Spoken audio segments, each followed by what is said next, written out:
नमस्कार, मी प्राजक्ता प्रवीण रुमडे, भारतीय जनता पक्षाची माजी ओबीसी जिल्हा महिला अध्यक्ष आणि आता सध्या माझ्याकडे बेटी बचाओ बेटी पढाओचं जिल्हा संयोजक पद आहे. आम्ही पदाचा राजीनामा दिलेला आहे.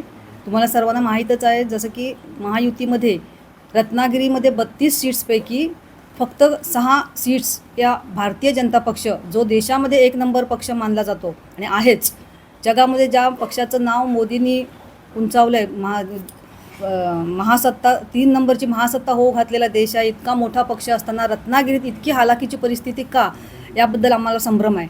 आणि हा विचार सहन न होऊन आम्ही अपक्ष म्हणून फॉर्म भरलेला आहे. मी प्राजक्ता रुमडे, मी 6 नंबर प्रभाग ब मधून आणि 7 नंबर ब मधून दोन्ही ठिकाणाहून अर्ज केलेला आहे आणि दोन्ही निवडणुका मी लढणार आहे.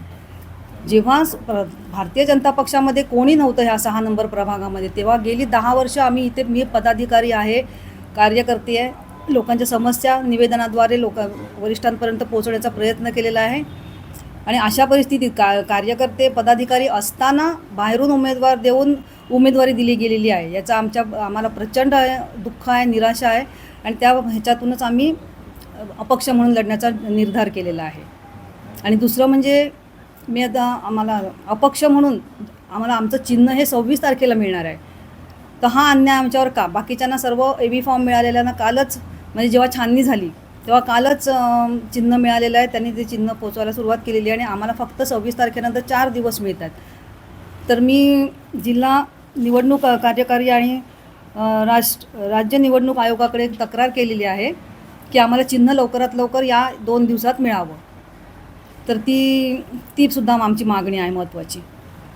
अशाच नवनवीन घडामोडी पाहण्यासाठी 24 न्यूज चॅनलला आत्ताच सबस्क्राईब करा, शेअर करा आणि बेल आयकॉनला प्रेस करायला विसरू नका.